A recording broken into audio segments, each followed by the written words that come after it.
From KUNC and the NPR network, this is In The NoCo. I'm Erin O'Toole.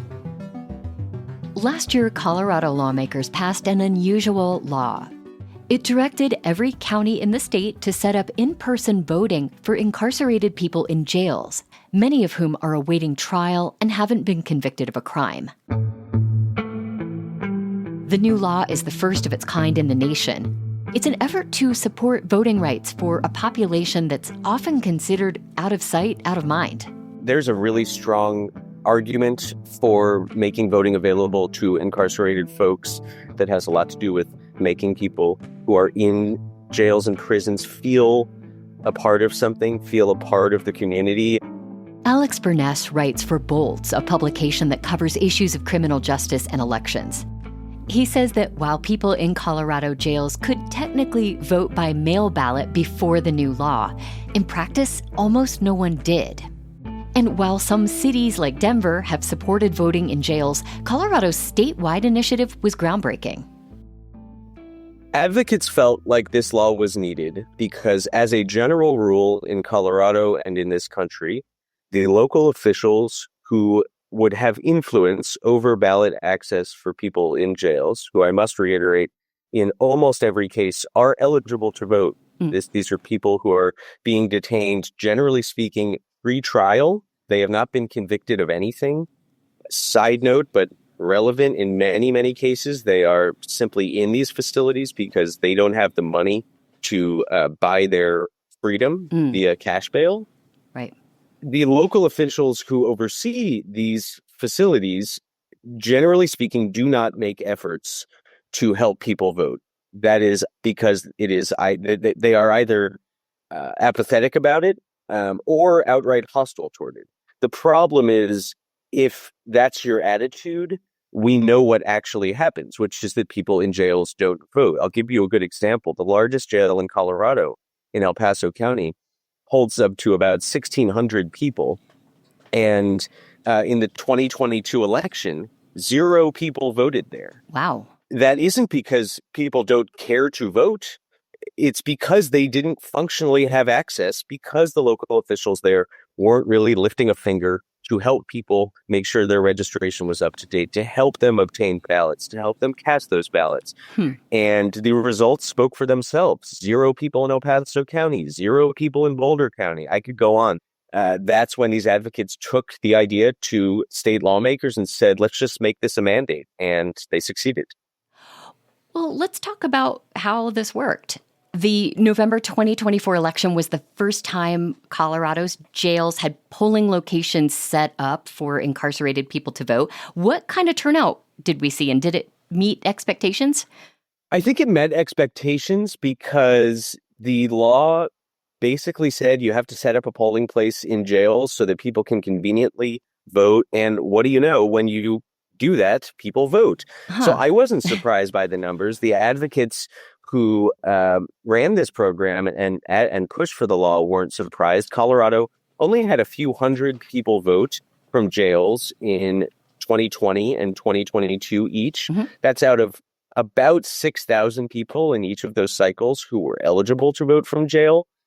In 2024, more than 2,300 people voted in Colorado jails.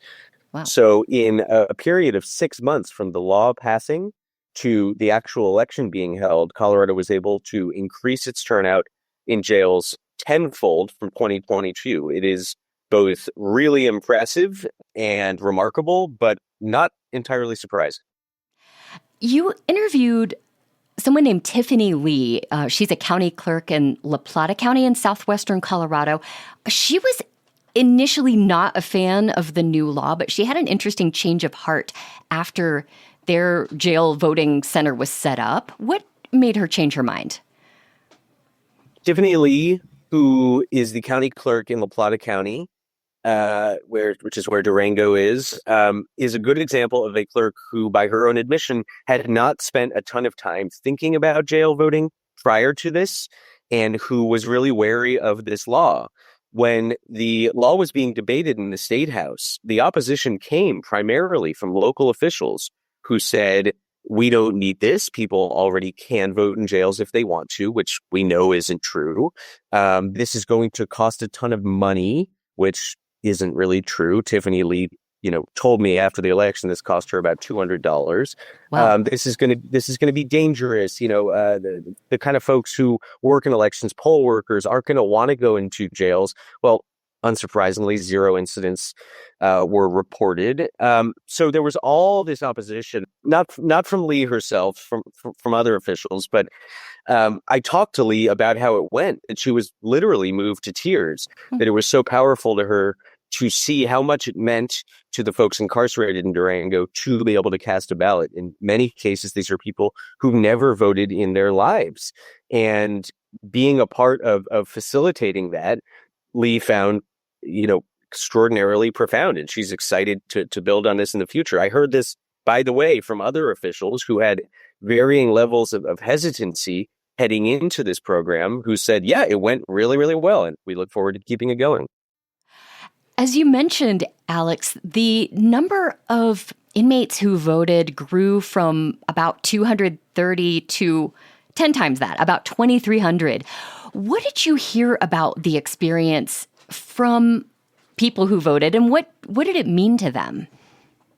It means the world to people. And I think folks who have not been excluded from democracy might not understand just how important that is, but incarceration can be a hugely isolating experience. And to be invited into the fray, to say your vote matters, your voice matters, to even be informed, hey, you have voting rights. A lot of people don't even know that. People think in many cases, because of a lack of public education by the state, because of misinformation in the news, people think, if I'm in jail, I just can't vote. And to be told, hey, that's not true. Come on down, cast a ballot. We'll help you. Your voice matters.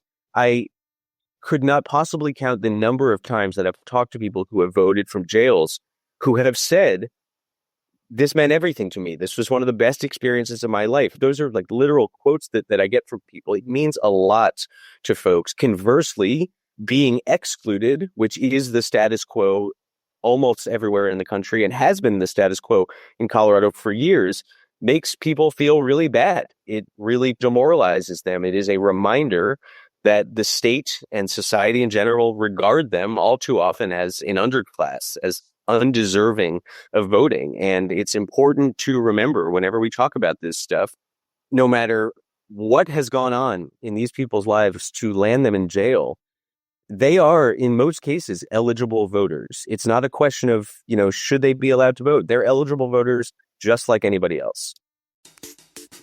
Alex Burness is a reporter with the publication Bolts. He wrote about Colorado becoming the first state in the country to set up polling places in its jails last November. By the way, he mentioned that the idea may soon spread. Leaders in Washington state, New Mexico, Michigan, and Nebraska are considering measures similar to the Colorado law. We'll have a link to Alex's story in our show notes and at kunc.org. That's it today for In The NoCo. I'm Erin O'Toole. Thanks so much for listening.